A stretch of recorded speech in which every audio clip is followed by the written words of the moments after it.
ulam?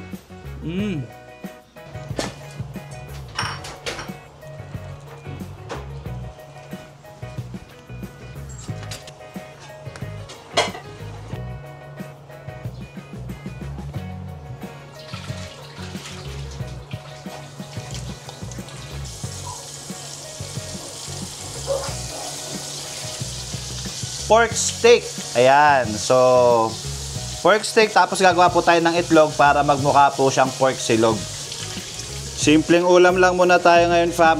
Medyo pagod din kami. Siyempre, gusto natin matutukan si Ate Avery dahil nga bagong biopsy yung kanyang lalamunan. At gusto ko na rin pong samantalahin, guys, na pasalamatan kayo. Maraming salamat po sa lahat po ng mga tao na nanalangin para po kay Ate Avery. Tawagin natin si Ate Avery, guys. Ate Avery! Ayan. So, si Ate Avery. Hello, guys. A lot of people are praying for you, for your fast recovery, for your safety, and for a good result. What do you want to say? Thank you, guys, for everything you said in the comments. And thank you for praying for me. But right now, I'm doing okay. And yeah, everything's okay with me now. Yan. Thank you so much, guys. Maraming salamat. So, yan.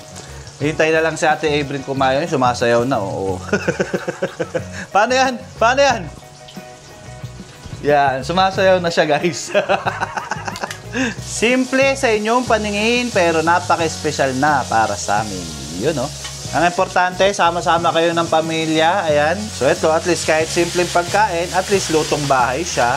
Di ba? Sigurado tayong safe at sigurado tayong masarap kasi tayo ang nagtimpla mismo neto. So mukhang kukulangin tayo ng itlog kaya mag-a-add tayo. Aray ko! Oh my God! Yun guys, lesson learned. Malapit kasi sa kalan yung ano natin, yung lagain natin ng itlog. Ito. So nakita nyo naman na napaso ako, ayan. Pa, ano pong ulam? O ito mga anak, pork chop at sunny side of egg. Tara, kain na to! Ama, maraming salamat po sa biyayang ipinagkaloob sa amin. Silbi po itong lakas at talino. Ama, bigyan mo rin po ng masaganang pagpapala ang aming mga manonood, gayon na rin po ang aming mga mahal sa buhay. Apo. Ama, patawarin niyo po kami sa aming mga pagkakasala, gayon na rin po patawarin mo yung mga anak. Apo. Ama, pakiingatan niyo po kami, gayon na rin po ingatan niyo ang aming mga mahal sa buhay, gayon na rin po ang aming mga manonood. Apo. Hinihiling po namin ang lahat ng ito sa pangalan ni Jesus, aming tagapagligtas. Amen. Kain na to! Yay! Para maging magmukhang sinangag to, gagawin natin, meron tayo ditong chili bonbon. So, yan ang ilalagay mo ngayon sa kanin mo. Ayan, oh. Tapos, mimix mo lang. Ketchup. May chili bonbon. Yung rice natin, mukha ng garlic rice. Ayan, oh.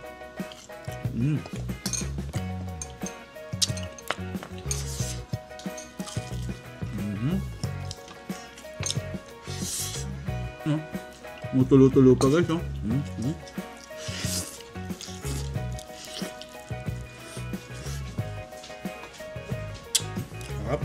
It's really good. Like, the combination to the rice. Chili bonbon, no? Does it look like I just came back from school?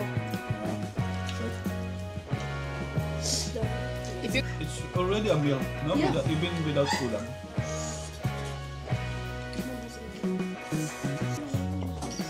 Why do I look like I'm wearing a dress? Yung rice niya meron din chili bonbon.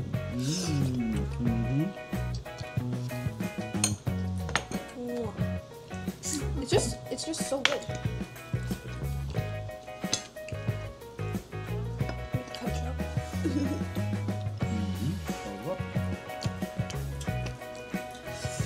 Sasaw natin sa ketchup. Yung chili bonbon ka rin.